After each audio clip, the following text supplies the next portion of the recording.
Hello दोस्तों, पढ़ लो चाहे कहीं से, प्रश्न तो बनेगा यहीं से।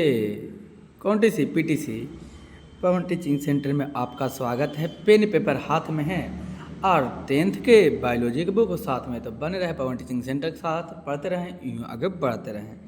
दोस्तों, यदि आपको वीडियो अच्छा लगे तो वीडियो को लाइक कीजिएगा। चैनल पर पहले बार होंगे तो चैनल को सब्सक्राइब और दोस्तों के साथ शेयर करना बिल्कुल नहीं भूलिएगा। तो जैसे कि हम लोग चैप्टर 1, 2, 3, 4 तक आधे लघु उत्तरीय प्रश्न, लघु उत्तरीय और दीर्घ उत्तरीय प्रश्न कर चुके हैं। आज हम लोग करने जा रहे हैं प्रश्न संख्या चैप्टर 5, 4 हो गया है उत्सर्जन। हम लोग करने जा रहे हैं चैप्टर 5 नियंत्रण और समन्वय, यानी कंट्रोल एंड कोऑर्डिनेशन। नियंत्रण एवं समन्वय चैप्टर 5 का हम लोग करेंगे लघु उत्तरीय प्रश्न, अति लघु उत्तरीय प्रश्न, दीर्घ उत्तरीय प्रश्न। सारे प्रश्न को क्या करेंगे। तो दिखाइए सर, क्या है लघु उत्तरीय प्रश्न में। जैसा कि दिखाई दे रहा होगा, अति लघु उत्तरीय प्रश्न क्या है। अति लघु उत्तरीय प्रश्न टोटल कितने प्रश्नों की संख्या है। टोटल प्रश्न की संख्या 20 है। उसके बाद फिर कौन प्रश्न पढ़ेंगे, लघु उत्तरीय प्रश्न। लघु उत्तरीय प्रश्न की टोटल संख्या कितनी है, तो लघु उत्तरीय प्रश्न की टोटल संख्या कितना है, 14। फिर दीर्घ उत्तरीय प्रश्न पढ़ेंगे जो 7 संख्या है। तो देरी न करते हुए चलते हैं प्रश्न लघु उत्तरीय प्रश्न की प्रश्न संख्या फर्स्ट की ओर। अरे पढ़ लो चाहे कहीं से, प्रश्न तो बनेगा यहीं से। कौन से पीटीसी। चलते हैं अति लघु उत्तरीय प्रश्न। प्रश्न संख्या पहला क्या कह रहा, पौधों में शारीरिक कार्यों का नियंत्रण किस विधि से होता है। पौधों में शारीरिक कार्यों का नियंत्रण किस विधि द्वारा होता है। तो पौधों में होता है जो शारीरिक नियंत्रण किस विधि द्वारा आता है। उत्तर हो जाएगा रासायनिक नियंत्रण विधि द्वारा। कौन विधि द्वारा, रासायनिक नियंत्रण विधि द्वारा। प्रश्न संख्या चलते हैं 2, क्या कह रहा प्रश्न संख्या कह रहा, पौधों में हार्मोन्स की उत्पत्ति कहाँ से होती है। पौधों में हार्मोन्स की उत्पत्ति कहाँ से होती है। तो उत्तर हो जाएगा पौधों के शीर्ष स्तंभ से होती है। पौधों में हार्मोन की उत्पत्ति पौधों के शीर्ष स्तंभ से होती है। प्रश्न संख्या 3, किन्हीं 2 पादप वृद्धिवर्धक पदार्थ के नाम लिखें। किन्हीं 2 पादप वृद्धिवर्धक पदार्थ के नाम लिखें। तो उत्तर हो जाएगा ऑक्जीन, दूसरा हो जाएगा जिबरेलिन। किन्हीं 2 पादप वृद्धक पदार्थों के नाम, पहला ऑक्जीन और दूसरा जिबरेलिन। प्रश्न संख्या 3 की ओर चलते हैं। प्रश्न संख्या 4 की ओर। 4 क्या कह रहा है, एक पादप वृद्धि रोधक हार्मोन का नाम लिखें। एक पादप वृद्धि रोधक हार्मोन का नाम लिखें। उत्तर हो जाएगा एब्सिसिक एसिड। कौन एसिड, एब्सिसिक एसिड हो जाएगा। प्रश्न संख्या चलते हैं 5 की ओर। 5 क्या कह रहा, फल पकाने वाले हार्मोन का क्या नाम है। फल पकाने वाले हार्मोन का क्या नाम है। तो उत्तर हो जाएगा एथिलीन। फल पकाने वाले हार्मोन का नाम क्या है, एथिलीन है। प्रश्न संख्या 6 क्या कह रहा है। प्रश्न संख्या 6, पत्तियों के विलयन में किस कार्बनिक रसायन की मुख्य भूमिका रहती है। पत्तियों के विलयन से किस कार्बनिक रसायन की मुख्य भूमिका रहती है। तो उत्तर हो जाएगा एब्सिसिक अम्ल रसायन की भूमिका रहती है। कौन अम्ल जी, एब्सिसिक अम्ल रसायन की भूमिका रहती है। उसी प्रकार प्रश्न संख्या 7 चलते हैं। प्रश्न संख्या 7 क्या रहा, पादप हार्मोन क्या है। कौन हार्मोन, पादप हार्मोन क्या है। तो उत्तर हो जाएगा पौधों में वृद्धि एवं समन्वय हेतु जिस रसायन का उपयोग होता है उसे पादप हार्मोन कहते हैं। पौधों में वृद्धि एवं रसायन के लिए जिस हार्मोन का उपयोग होता है उसे कौन हार्मोन कहते हैं, पादप हार्मोन कहते हैं। प्रश्न संख्या कितना, 8 कह रहा, हार्मोन्स की कोई एक विशेषता लिखे। हार्मोन्स की कोई एक विशेषता लिखे, क्या हो जाएगा। हार्मोन्स की कोई एक विशेषता हो जाएगा, हार्मोन्स पौधे की वृद्धि एवं प्रजनन में सहायक होते हैं। हार्मोन्स होते हैं जो पौधे के वृद्धि एवं प्रजनन में क्या होते हैं, सहायक होते हैं। कौन देने योग्य बात, ध्यान देने योग्य बात। कॉलर है, क्लियर है। दोस्तों, यदि आपको वीडियो अच्छा लगा तो वीडियो को लाइक कीजिएगा। चैनल पर पहली बार होंगे चैनल को सब्सक्राइब और दोस्तों के साथ शेयर करना बिल्कुल नहीं भूलिएगा। प्रश्न संख्या 9 कह, तंत्रिका तंत्र की संरचनात्मक और कार्यात्मक इकाई क्या है। तंत्रिका तंत्र की संरचनात्मक और कार्यात्मक इकाई क्या है। तो उत्तर हो जाएगा नेफ्रॉन है इसका संरचनात्मक एवं क्रियात्मक ऊंचाई। प्रश्न संख्या 10, मनुष्य के तंत्रिके तंत्र के तीन प्रमुख भागों के नाम लिखे। मनुष्य के तंत्रिकीय तंत्र के तीन प्रमुख भागों के नाम लिखे। उत्तर हो जाएगा पहला केंद्रीय तंत्रिका तंत्र, दूसरा हो जाएगा परिधीय तंत्रिका तंत्र, तीसरा हो जाएगा स्वायत्ता तंत्रिका तंत्र। केंद्रीय तंत्रिका तंत्र, परिधीय तंत्रिका तंत्र और चौथा हो जाएगा स्वायत्ता तंत्रिका तंत्र। प्रश्न संख्या 11 में चलते हैं। कह रहा प्रश्न संख्या 11 क्या है? केंद्रीय तंत्रिका तंत्र के निर्माण की दो प्रमुख रचनाएं कौन सी है? केंद्रीय तंत्रिका तंत्र के प्रमुख दो रचनाएं कौन सी है? तो दो प्रमुख रचनाएं कौन सी है? तो उत्तर हो जाएगा मस्तिष्क और मेरुरज्जु। मस्तिष्क और कौन रज्जु? मेरुरज्जु। प्रश्न संख्या 12, मस्तिष्क के चारों ओर स्थित पतली झिल्ली क्या कहलाती है? मस्तिष्क के चारों ओर स्थित पतली झिल्ली क्या कहलाती है? तो मस्तिष्क के चारों ओर स्थित पतली झिल्ली क्या कहलाती है? मेनिजेम कहलाती है। मस्तिष्क के चारों ओर पतली झिल्ली मेनिजेज कहलाती है। प्रश्न संख्या 13 क्या करा? प्रश्न संख्या 13, अग्र मस्तिष्क के दो मुख्य भागों के नाम लिखें। अग्र मस्तिष्क के दो मुख्य भागों के नाम लिखें। तो उत्तर हो जाएगा लाल फैक्ट्री और सेरेब्रम। सेरेब्रम, लाल फैक्ट्री और कौन ब्रम? सेरेब्रम। प्रश्न संख्या 14, मस्तिष्क में वृद्धि और चतुराई का केंद्र क्या है? मस्तिष्क में वृद्धि और चतुराई का केंद्र क्या है? उत्तर हो जाएगा सेरेब्रम। कौन ब्रम? सेरेब्रम है। प्रश्न संख्या कितना? चलते हैं प्रश्न संख्या 15 की ओर। क्या कह रहा प्रश्न संख्या 15, जंतुओं के शरीर में होने वाली विभिन्न क्रियाओं का रासायनिक नियंत्रण और समन्वय किसके द्वारा होता है? जंतुओं के शरीर में होने वाले विभिन्न क्रियाओं का रासायनिक नियंत्रण और समन्वय किसके द्वारा होता है? तो उत्तर केंद्रीय तंत्रिका तंत्र द्वारा होता है।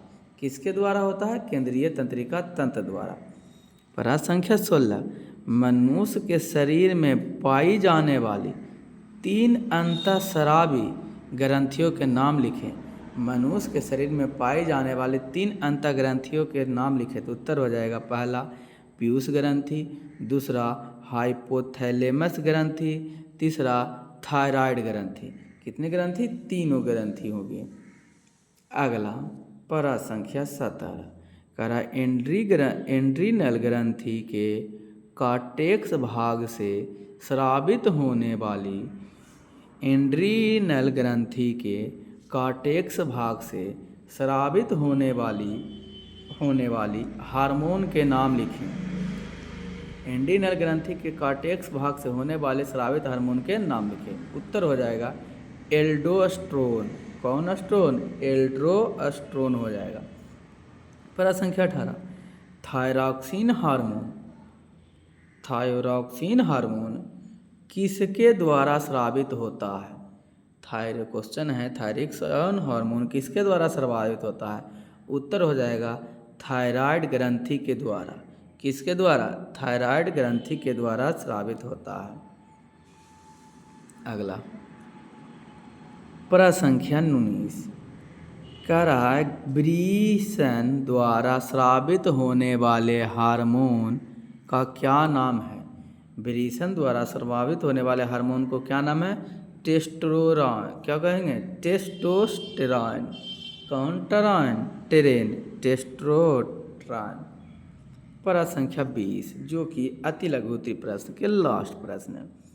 20 क्या कह रहा है? रक्त में उपस्थित ग्लूकोज की मात्रा को नियंत्रित करने वाले हार्मोन क्या नाम है? रक्त में उपस्थित ग्लूकोज की मात्रा को नियंत्रित करने वाले हार्मोन के नाम लिखें।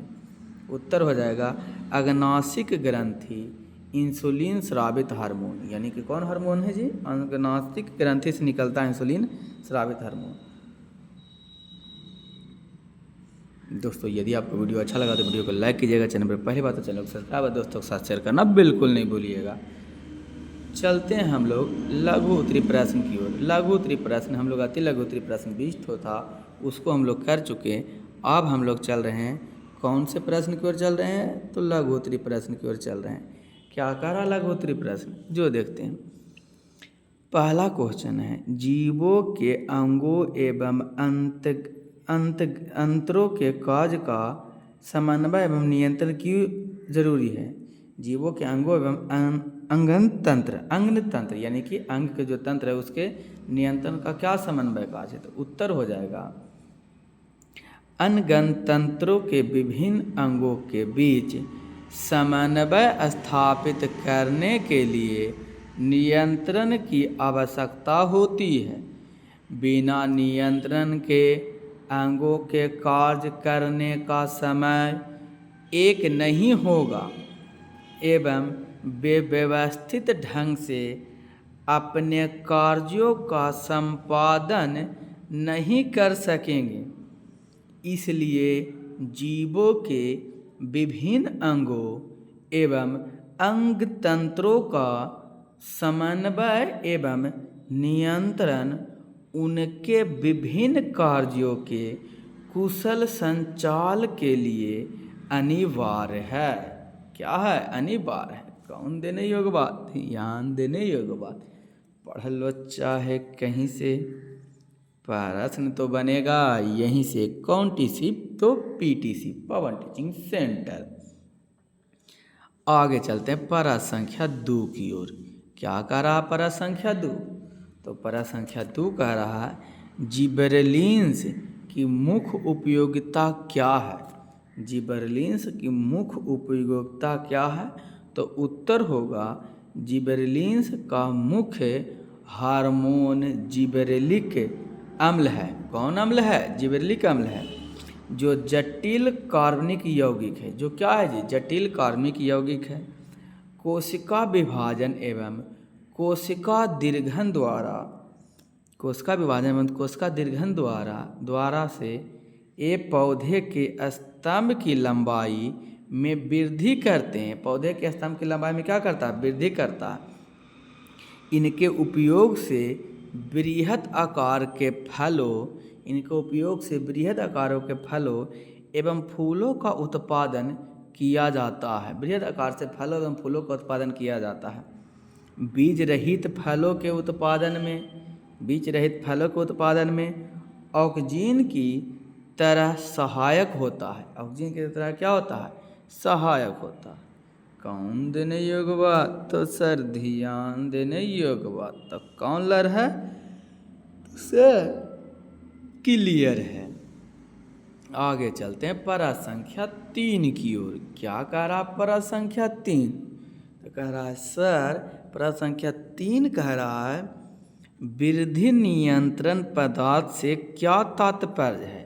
वृद्धि नियंत्रण पदार्थ से क्या तात्पर्य है? तो उत्तर होगा, ऑक्सीजन पादप हार्मोन है। ऑक्सीजन कैसा हार्मोन है? पादप हार्मोन है।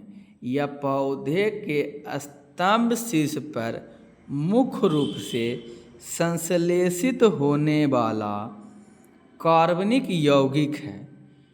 जब पौधे पर प्रकाश पड़ता है तो ऑक्सीजन प्ररोह के छाया वाले भाग की ओर विसरित हो जाता है।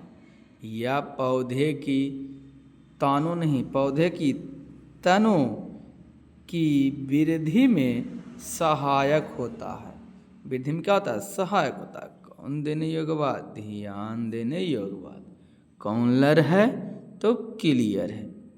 दोस्तों यदि आपको वीडियो अच्छा लगेगा तो वीडियो को लाइक कर दीजिएगा। चैनल पर पहली बार होंगे तो चैनल को सब्सक्राइब कर दीजिएगा और दोस्तों के साथ शेयर करना बिल्कुल नहीं भूलिएगा। चलते हैं अगले प्रश्न की ओर। परा संख्या 4 क्या कह रहा है? तो देखिए परा संख्या 4 क्या कह रहा है। परा संख्या 4 कह रहा है वृद्धि नियंत्रण पदार्थ से क्या तात्पर्य है? वृद्धि नियंत्रण पदार्थ से क्या तात्पर्य? तो उत्तर होगा, वैसे पदार्थ जो सजीवों के समान वृद्धि की क्रिया को प्रभावित करता है। इस पदार्थ के इस्तेमाल से पौधे एवं जंतुओं में सामान्य रूप से होने वाली वृद्धि रुक जाती है। पौधों में होने वाले समान रूप से वृद्धि क्या हो जाती है? रुक जाती है। ये था प्रश्न संख्या 4। हम लोग चलते प्रश्न संख्या 5 की ओर। 5 क्या करा, अगर स्तंभ शीर्ष काट दिया जाए तो पौधों पर क्या असर पड़ेगा। कौन देने योग्य बात, ध्यान देने योग्य बात है। अगर स्तंभ शीर्ष काट दिया जाए तो पौधों पर क्या असर पड़ेगा। उत्तर, यदि स्तंभ शीर्ष काट दिया जाए तो पौधों की लंबाई में वृद्धि रुक जाती है और पार्श्व शाखाएं निकलने लगती है। और कौन शाखाएं निकलते थे, पार्श्व शाखाएं निकल जाएगा। प्रश्न संख्या 6 क्या कह रहा है। प्रश्न संख्या 6 तो बोल सर प्रश्न संख्या 6 कह रहा है साइटोकाइनिन की कोशिका विभाजन में क्या उपयोगिता है। साइटोकाइनिन की कोशिका विभाजन में क्या उपयोगिता है। उत्तर, साइटोकाइनिन एक कार्बनिक पदार्थ है जो बीजों के भ्रूणपोष एवं पौधे की जड़ों में संश्लेषित होती है। पौधों की जड़ों में संश्लेषित होती है। यह कोशिका द्रव के विभाजन में मुख्यतः भूमिका अदा करता है। साइटोकाइनिन जीनार्थ को रोकता है एवं पर्णहरित को काफ़ी समय तक नष्ट नहीं होने देता है। इससे पत्तियां अधिक समय तक हरी एवं ताज़ी रहती है। इससे पौधे की कोशिकाओं में ताजगी वर्तमान रहती है जिससे कोशिका का विभाजन आसानी से होता है। कौन देने योग्य बात, ध्यान देने योग्य बात। कौन लर है तो क्लियर है। दोस्तों यदि वीडियो अच्छा लगेगा तो वीडियो को लाइक कीजिएगा, चैनल पर पहली बार होंगे तो चैनल को सब्सक्राइब कीजिएगा और दोस्तों के साथ तो शेयर करना बिल्कुल नहीं भूलिएगा। अगला क्वेश्चन नंबर 7 है, छुई मुई की पत्तियां किस गति को दर्शाता है। हमारी टांगों की गति से क्या यह कैसे भिन्न है। तो क्वेश्चन है छुई मुई के पत्तियां किस गति को दर्शाता है, हमारी टांगों की गति से कैसे भिन्न है। उत्तर हो जाएगा, पौधों में केवल रासायनिक नियंत्रण होता है। छुई मुई की पत्तियां को छूने से उसमें युद्धपिन की क्रिया होती है। यह पौधे उत्पीन के खिलाफ तुरंत अनुक्रिया करता है। और शीघ्रता से मुड़कर बंद हो जाता है। इस प्रकार की गति का पौधे की वृद्धि से कोई संबंध नहीं है। जब छुई मुई की पत्तियों को छूते हैं तब स्पर्श की अनुक्रिया से पत्तियों जल की मात्रा में त्वरित परिवर्तन करती है, जिससे ये अपनी आकृति बदलकर नीचे झुक जाती है। आकृति बदलकर कहाँ झुक जाती है, नीचे झुक जाती है। चूँकि पौधों में केवल रासायनिक नियंत्रण होता है, इसके विपरीत मानव में जटिल पेशियाँ और तंत्रिका नियंत्रण होता है। इसलिए हमारी टांगों का नियंत्रण तंत्रिका द्वारा होता है जो उसकी गति को काफ़ी भिन्न है। कौन देने योग्य बात, ध्यान देने योग्य बात। कौन लर है तो क्लियर है। दोस्तों यदि आपको वीडियो अच्छा लगेगा तो वीडियो को लाइक कीजिएगा, चैनल पर पहली बार होंगे तो चैनल को सब्सक्राइब कीजिएगा और दोस्तों है अगर आपके दोस्त हैं तो दोस्तों को शेयर कीजिएगा और नए दोस्त हैं तो टेंशन नहीं लीजिएगा, आप अपने दोस्तिनी को भी शेयर कर सकते हैं। चलिए क्वेश्चन 8 क्या है, पौधों में प्रकाश अनुवर्तन किस प्रकार होता है? पौधों में प्रकाश अनुवर्तन किस प्रकार होता था? उत्तर, पौधों में प्रकाश की ओर गति तने के प्रकाश अनुवर्तन कहलाता है। इस प्रकार की गति तने के शीर्ष भाग, नोट ताने, तने के शीर्ष भाग या पत्तियों में स्पष्ट दिखाई देती है। पौधे में बाह्य उद्दीपन को ग्रहण करने की क्षमता होती है। पौधे सूर्य के प्रकाश की ओर अनुक्रिया करते हैं, अर्थात सूर्य के प्रकाश में उद्दीपन होता है। इस कारण वह अनुक्रिया के रूप में उसी ओर वृद्धि करते हैं।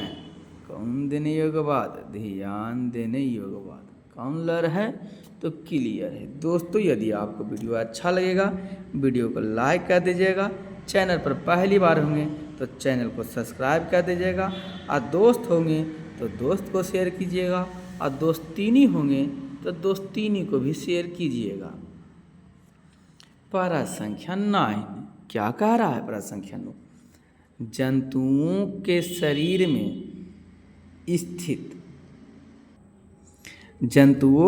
में स्थित तंत्रिका तंत्र का क्या नाम है?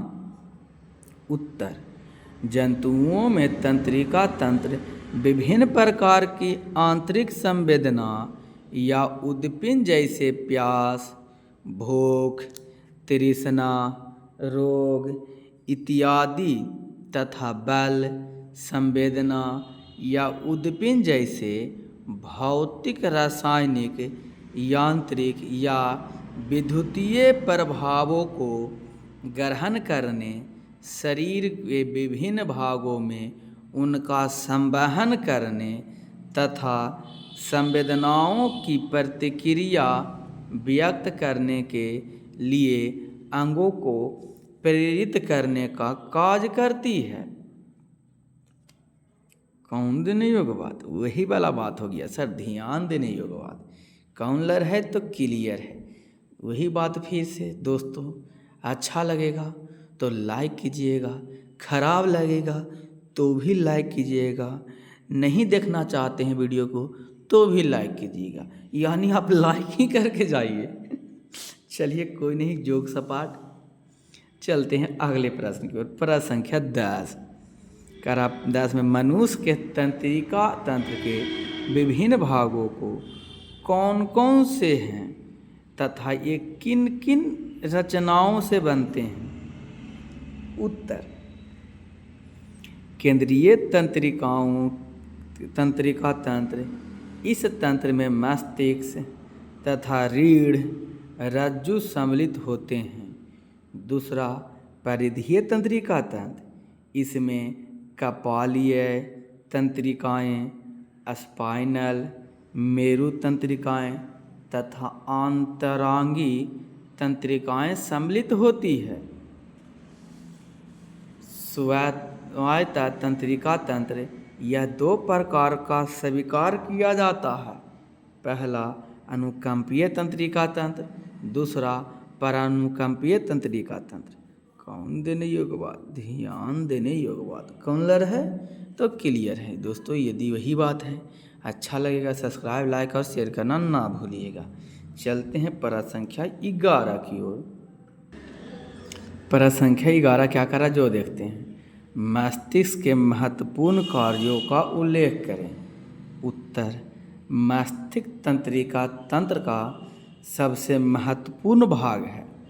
इसके द्वारा विभिन्न जैव क्रियाओं का समन्वय एवं नियंत्रक होता है। मनुष्य मस्तिष्क सभी संवेदनीय अंगों से आवेशों को ग्रहण करती है और इसका विश्लेषण करता है। इसके बाद उचित निर्देश जारी करता है। मस्तिष्क संवेदी अंगों में एक साथ कई एक साथ कई तरह के आवेग का संकेत प्राप्त कर सहसंबंध करता है। इसके द्वारा ही सारे शरीर में उचित समन्वय एवं नियंत्रण होता है। यह सूचनाओं का संरक्षण करता है तथा चेतना का ज्ञान का रूप प्रदान कर संचित रखता है। कौन देने योग्य बात? तो वही सर, ध्यान देने योग्य बात। तो कौन लर है? तो बोल सर क्लियर है। क्या समझ में आ रहा है? बिल्कुल आ रहा है। सब करने का खतरनाक मौका है, तो सब करना ना बोलिए, पढ़ लो चाहे कहीं से, तो प्रश्न तो बनेगा यहीं से। चलते हैं प्रश्न संख्या कितने की ओर? तो 12 की ओर। प्रश्न संख्या 12 क्या करा है? मनुष्य के शरीर में पाई जाने वाली अंतःस्रावी ग्रंथि के नाम लिखें। मनुष्य के शरीर में पाई जाने वाली अंतःस्रावी ग्रंथि के नाम लिखें। उत्तर पिट्यूटरी ग्रंथि, दूसरा थायराइड ग्रंथि, तीसरा पाराथायराइड ग्रंथि, चौथा एड्रिनल ग्रंथि, पांचवा अग्नाशय की लैंगहेरेंस की दीपिकाएँ, छठा जनन ग्रंथि। कौन देने योग्य बात? तो सर ध्यान देने योग्य बात। तो कौन लर है? तो क्लियर है। प्रश्न संख्या 13 क्या कह रहा? प्रश्न संख्या 13 पिट्यूटरी ग्रंथि मास्टर ग्रंथि क्यों कहलाता है? उत्तर होगा पिट्यूटरी ग्रंथि लाल भूरे रंग की सेम की बीज के आकार की होती है, जो मस्तिष्क के आधार के पास स्थित होता है। ये ऑप्टिक की एंजाइम को के पास होती है, जहाँ से तंत्रिकाएँ आँखों में जाती है। यह ग्रंथि एनी ग्रंथियों को भी, यानी मतलब और ग्रंथियों को भी नियंत्रित करती है। इसी कारण इसे मास्टर ग्रंथि के नाम से भी जाना जाता है। कौन देने योग्य बात? ध्यान देने योग्य बात। तो कौन लर है? तो क्लियर है। पढ़ लो चाहे कहीं से, प्रश्न तो बनेगा यहीं से। प्रश्न संख्या 14 है, जो कि लघु उत्तरी प्रश्न का लास्ट प्रश्न है। 14 कह रहा हार्मोन थायरॉक्सिन का क्या महत्व है? हार्मोन थायरॉक्सिन का क्या महत्व है? उत्तर थायरॉक्सिन कार्बोहाइड्रेट, प्रोटीन तथा वसा के सामान्य उपापचय का नियंत्रण करता है। यानी कि कार्बोहाइड्रेट को, प्रोटीन को, वसा को उपापचय करता है। यह शरीर की समान वृद्धि, विशेषकर हड्डियाँ, बालों इत्यादि के विकास के लिए अनिवार्य है। तो कौन देने योग्य बात है? तो सर ध्यान देने योग्य बात है। दोस्तों यदि आपको वीडियो अच्छा लगेगा तो वीडियो को लाइक कीजिएगा, चैनल पर पहली बार होंगे तो चैनल को सब्सक्राइब कीजिएगा, और दोस्त होंगे तो दोस्तों के साथ शेयर कीजिएगा, और दोस्तीनी होंगे तो दोस्तीनी के साथ भी शेयर कीजिएगा।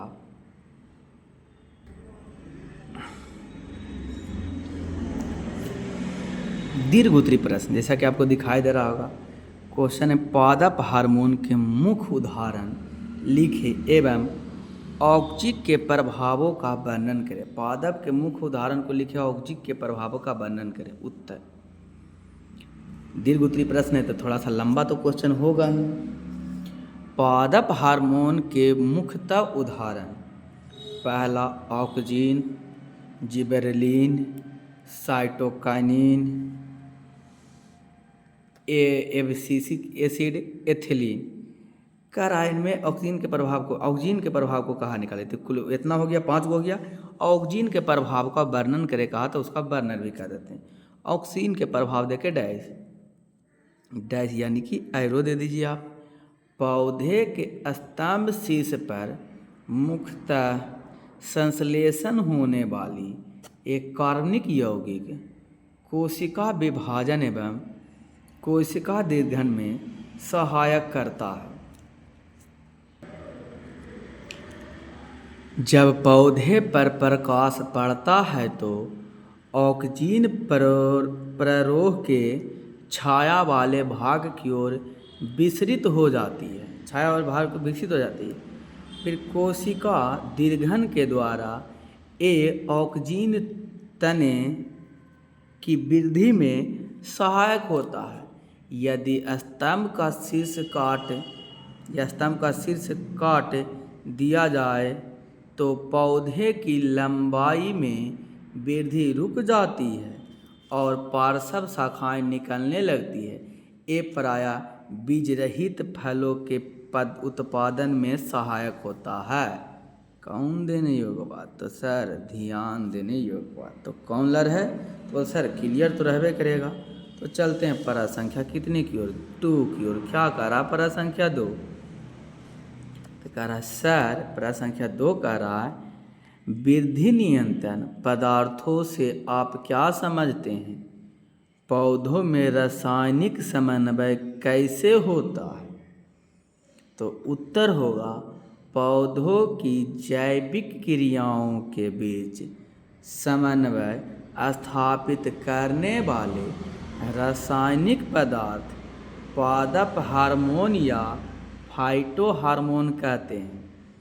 ये पौधे की विभिन्न अंग में बहुत लघु मात्रा में पहुंचकर वृद्धि एवं अनेक उपापचयी क्रियाओं को नियंत्रित एवं प्रभावित करता है। इनके संश्लेषित का स्थान इनकी क्रियाओं के से दूर होती है एवं ये विसरण द्वारा क्रिया क्षेत्र तक पहुंचता है। बहुत से कार्बनिक यौगिक जो पौधे से उत्पन्न नहीं होते हैं परंतु पादप हार्मोन की तरह ही कार्य करते हैं, उन्हें भी वृद्धि नियंत्रण पदार्थ कहा जाता है। पौधे की विशेष कोशिकाओं द्वारा कुछ रासायनिक नियंत्रण स्रावित होते हैं जिन्हें पादप हार्मोन कहते हैं। विभिन्न के पादप हार्मोन वृद्धि व विकास तथा बाह्य वातावरण के साथ समन्वय स्थापित करता है। ये पादप हार्मोन क्रिया स्थान से दूर कहीं स्रावित होकर विसरण द्वारा उस स्थान तक पहुंचकर कार्य करते हैं। कौन देने योग्य बात? ध्यान देने योग्य बात तो कौन लर है? तो सर क्लियर है। पढ़ लो चाहे कहीं से, प्रश्न तो बनेगा यहीं से। चलते हैं प्रश्न संख्या 3 की ओर। प्रश्न संख्या 3 क्या कह रहा है जो देखते हैं। प्रश्न संख्या 3 कह रहा है जिबरेलिन्स एवं साइटोकाइनिन के कार्यों के विवेचना करें। उत्तर जिबरेलिन्स के कार्य: पहला, कोशिका विभाजन कोशिकीय दीर्घन द्वारा ये पौधे के स्तंभ की लंबाई में वृद्धि करता है। दूसरा, इनके उपयोगी से बृहत आकार के फूलों का उत्पादन किया जाता है। तीसरा, बीज रहित फलों के उत्पादन में ये सहायक होते हैं। चौथा, इसी को का जो था जिबरेलिन का कार्य। अगला देखते हैं साइटोनिन के कार्य। देख के डेट दीजिएगा आप, क्या चाहिए तो इस तरीका से एक तरफ जिबरेलिन, एक तरफ क्या लिख लीजिएगा साइटोकाइनिन के कार्य। ये जीर्णता को रोकता है एवं पर्णहरित को काफ़ी समय तक नष्ट नहीं होने देता है।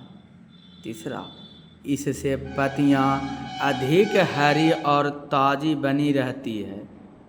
तीसरा में फलों और बीजों में इसकी सांद्रता अधिक रहती है। कौन देने योग्य बात? ध्यान देने योग्य बात तो कौन लर है? तो क्लियर है। दोस्तों यदि आपको अच्छा लगेगा तो लाइक कीजिएगा और शेयर कीजिएगा और सब्सक्राइब भी कीजिएगा। चलते हैं प्रश्न संख्या कितने की ओर? तो सर परा संख्या 4 की ओर। क्या कह रहा है परा संख्या 4?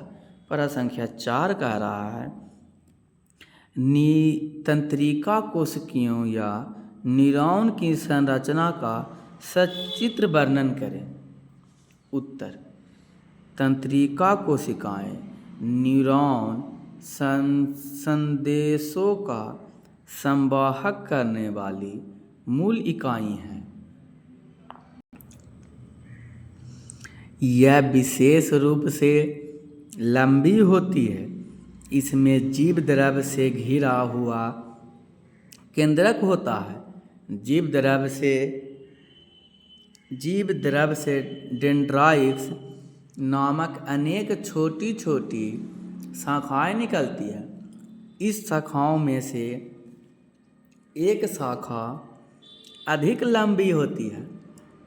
इसे एक एक्सॉन कहते हैं। क्या कहते हैं? एक्सॉन। यह संवेदों को कोशिकाओं से दूर ले जाती है। कोई भी तंत्रिका कोशिका सीधी दूसरे तंत्रिका कोशिकाओं से जुड़ी हुई नहीं होती है। इसके बीच कुछ रिक्त स्थान होते हैं जिसमें बहुत ही समीप का संवहन होता है। इस अंतर्ग्रंथा कहते हैं। यह हमारे पैरों में दर्द है तो इसकी सूचना पैर में स्थित संवेदी तंत्रिका कोशिकाओं के डेंड्राइट ग्रहण करता है। तंत्रिकाएं कोशिका उसे विद्युत संकेत में बदल देता है। यह विद्युत संकेत तंत्रिका के द्वारा प्रवाहित होता है। अंतःग्रंथ में हुआ या मस्तिष्क तक पहुंचता है। कहाँ पहुंचता है? मस्तिष्क तक पहुंचता है। मस्तिष्क संदेश ग्रहण कर उस पर अनुक्रिया करता है। प्रेरक तंत्रिकाएं इस अनुक्रिया को पैर की कोशिकाओं तक पहुंचाती है और पैर की पेशियां उचित अनुक्रिया करती है। तंत्रिकाएं कोशिकाएं 3 प्रकार की होती है। कौन कौन प्रकार की होती है? जो देखिए, पहला संवेदी तंत्रिकाएं। कौन तंत्रिकाएं? संवेदी तंत्रिकाएं शरीर के विभिन्न भागों में से यह संवेदनाओं को मस्तिष्क की ओर ले जाती है। दूसरा, प्रेरक तंत्रिकाएं। यह मस्तिष्क से आदेश को पेशियां तक पहुंचाती है। तीसरा, बहुवृद्धि तंत्रिकाएं। यह संवेदनाओं को मस्तिष्क की तरह और मस्तिष्क को पेशियों से ले जाने का कार्य करती है। कौन देने योग्य बात? ध्यान देने योग्य बात। कौन लर है? क्लियर है। दोस्तों, यदि आपको वीडियो अच्छा लगे तो वीडियो को लाइक कीजिएगा। चैनल पर पहले बात चैनल को सब्सक्राइब और दोस्तों के साथ शेयर करना बिल्कुल नहीं भूलिएगा। अगला, बहुध्रुवी तंत्रिकाओं। यह संवेदनाओं को मस्तिष्क की तरह और मस्तिष्क से पेशियों की ओर ले जाने का कार्य करता है। क्वेश्चन कहा था सचित्र, मतलब चित्र को भी क्या करने के लिए कहा था? दर्शाने के लिए कहा था। तो चित्र को भी आप क्या कीजिएगा? दर्शा दीजिएगा। इस तरीक़ा से दिखाई दे रहा होगा चित्र का चित्रण। तो चित्र का क्या कर लीजिएगा? चित्रण ही पूरा बना लीजिएगा। डेंड्राइट्स होता है, यहाँ साइटोकाइनिन होता है, केंद्रक होता है, एक्सॉन होता है, श्वसन कोशिकाएं, यहाँ पर होता है रेवनियर के नोड्स, मेंडुलिये होता है, मालिये शीश होता है, एक्सॉन बल्ब कहते हैं। ई कहलाता है, क्या कहलाता है? ये सूत्रगाठे कहलाते हैं। कौन देने योग्य बात? ध्यान देने योग्य बात। चलते हैं परत संख्या 5 की ओर। क्या कह रहा है परत संख्या 5? परत संख्या 5 कह रहा मनुष्य के मस्तिष्क की संरचना का सचित्र वर्णन करें। यानी चित्र भी बनाना, वर्णन भी करना था। उत्तर, मनुष्य का मस्तिष्क, देखिए डैश, मस्तिष्क एक अत्यंत महत्वपूर्ण कोमल अंग है। तंत्रिका तंत्र के द्वारा शरीर की क्रियाओं के नियंत्रण और समन्वय में सबसे महत्वपूर्ण भूमिका मस्तिष्क की ही होती है। मस्तिष्क खोपड़ी की मस्तिष्क गुहा या क्रेनियम के अंदर सुरक्षित रहता है।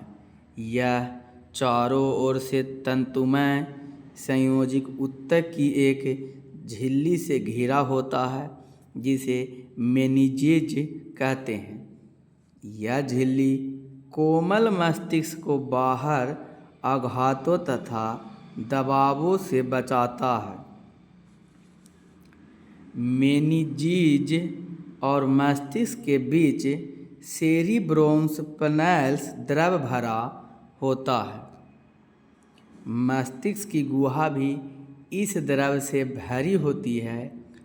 सेरिब्रोस्पाइनल द्वारा मस्तिष्क को बाहरी आघातों से सुरक्षित रखने में मदद करता है तथा यह मस्तिष्क को नम बनाए रखता है।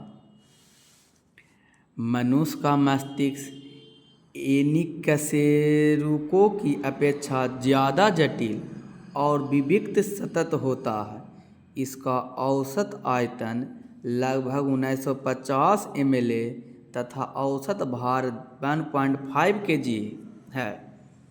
मस्तिष्क को 3 भागों में बांटा गया है। पहला अग्र मस्तिष्क यह 2 भागों में बांटा गया है। क्या प्राइम मस्तिष्क और सेरिबेलम और डाइनेसेफेलॉन। तो पहला प्राइम मस्तिष्क और सेरिबेलम यह मस्तिष्क के शीर्ष पार्श्व तथा पक्ष भागों को ढके रहता है। यह एक अनुदैर्ध्य खांच द्वारा दाएं एवं बाएं भागों में बटा होता है जिसे प्रमस्तिष्क या गोलार्ध कहते हैं। मस्तिष्क के कहा था चित्र बनाने के लिए, तो मस्तिष्क के आप क्या बना लीजिएगा, चित्र कर लीजिएगा। तो सर कैसा चित्र का चित्रण करना है, तो आपको मस्तिष्क का चित्रण इस तरीक़ा से करना है। क्या क्या होता है, पीछे में सेरिबेलम, इसको छोटा मस्तिष्क भी कहते हैं, साल्कस है, गायरिस है, सेरिबेलम होता है, कॉर्पस क्लोराइन है, यहीं पर ही पाया जाता है, पोंस बरोलाई पाया जाता है, और जो सेरिबेलम के नीचे वाला भाग में मेंडुला ऑब्लोंगाटा पाया जाता है। फिर आगे यह मस्तिष्क का अत्यंत महत्वपूर्ण भाग है। यह बुद्धि और चतुराई के केंद्र है। मानव में किसी भी भाग को सोचना, समझने की शक्ति, स्मरण शक्ति, किसी कार्य को रोकने की प्रेरणा, घृणा, प्रेम, भय, हर्ष, कष्ट के अनुभव जैसी क्रियाओं को नियंत्रण और समन्वय सेरिब्रम के द्वारा ही होता है। कौन ब्रह्म? सेरिब्रम के द्वारा। अगला डाइसेफेलॉन, अग्र मस्तिष्क के दूसरा भाग है डाइसेफेलॉन। अग्र मस्तिष्क का यह भाग प्रमस्तिष्क गोलार्ध के द्वारा ढका होता है। यह कम या अधिक ताप के अभाव तथा दर्द और रोने जैसी क्रियाओं को नियंत्रित करता है। मस्तिष्क के दूसरा भाग जिसको कहते हैं मध्य मस्तिष्क, यह मस्तिष्क स्टेम का ऊपरी भाग है। इसमें अनेक तंत्रिकाएं, कोशिकाएं कई समूहों में उपस्थित होता है। इसमें संतुलित एवं आँखों की पेशियों को नियंत्रित करने की केंद्र होता है। तीसरा पश्च मस्तिष्क। कौन मस्तिष्क? पश्च मस्तिष्क। पश्च मस्तिष्क के अनुमस्तिष्क या सेरिब्रम के अधरभाग में मस्तिष्कों के स्टेम मिलकर पश्चात बनते हैं, इसी को पश्च मस्तिष्क कहते हैं। अगला परत संख्या 6 है। क्या है परत संख्या 6? तो परत संख्या 6 आप पढ़ के बताइएगा तब तो पता चलेगा सर कि क्या है। तो परत संख्या 6, मनुष्य के शरीर में पाई जाने वाली अंतःस्रावित ग्रंथियों के नाम लिखें। उत्तर उसमें भी नहीं, क्वेश्चन अभी और है। पिट्यूटरी ग्रंथि या स्रावित ग्रंथि, पिट्यूटरी ग्रंथि यहाँ होना चाहिए, मिस्टेक टाइपिंग। हार्मोन के कार्य का उल्लेखन करें। उत्तर हो जाएगा मनुष्य के शरीर में पाई जाने वाली अंतःस्रावी ग्रंथि इस प्रकार है। पहला पिट्यूटरी ग्रंथि, थायराइड ग्रंथि, पाराथायराइड ग्रंथि, एंड्रीनल ग्रंथि, अग्नाशय या लैंगरेंस की दीपिकाएँ, जनन ग्रंथि। तो पहला पढ़ेंगे, पिट्यूटरी ग्रंथि दो मुख्य भाग अग्रपीडक में बटा होता है। अग्रपीडक द्वारा स्रावित एक हार्मोन वृद्धि हार्मोन कहलाता है। यह शरीर की वृद्धि विशेषकर हड्डी तथा मांसपेशियों के वृद्धि को नियंत्रण करता है। इस हार्मोन के अधिक मात्रा में स्रावित से मनुष्य की लंबाई औसत में बहुत अधिक बढ़ जाती है। हड्डी भारी तथा मोटी हो जाती है। इस अवस्था को बृहत्तता या जाइगैनिटिज्म कहते हैं। बाल अवस्था में इस हार्मोन के कम स्राव से शरीर की वृद्धि रुक जाती है, जिससे मनुष्य में बौनापन हो जाता है। अग्रपीडक द्वारा स्रावित एनी हार्मोन नर में शुक्राणु तथा मादा में अंडाणु बनाने की क्रिया को नियंत्रित करती है। एक एनी हार्मोन मादा में स्तनों का दूध स्राव के लिए उत्तेजित करता है। पक्षपीडक द्वारा स्रावित हार्मोन में शरीर में जल संतुलन को बनाए रखने में सहायक होता है। पक्षपीडक से स्रावित एक अंदर हार्मोन मादा में बच्चों के जनन में सहायक होता है। कौन दिन योगवा, ध्यान देने योगवा, पढ़ लो चाहे कहीं से, प्रश्न तो बनेगा यहीं से, कौन सी पीटी से। दोस्तों यदि आपको वीडियो अच्छा लगे तो वीडियो को लाइक कीजिएगा। चैनल पर पहली बार तो चैनल को सब्सक्राइब और दोस्तों के साथ शेयर करना बिल्कुल नहीं भूलिएगा।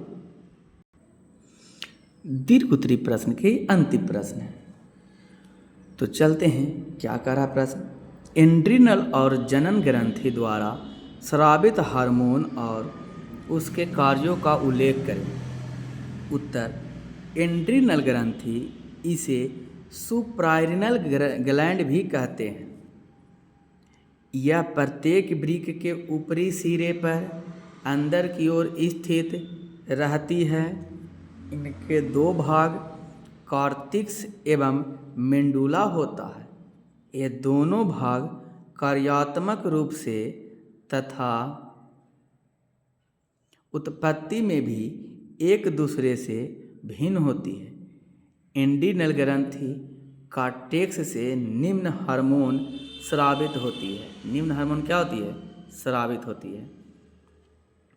ग्लूकोकॉर्टिकॉइड, यह हार्मोन भोज उपापचय में महत्वपूर्ण भूमिका निभाती है। एक कार्बोहाइड्रेट, प्रोटीन एवं वसा उपापचय का नियंत्रण करता है।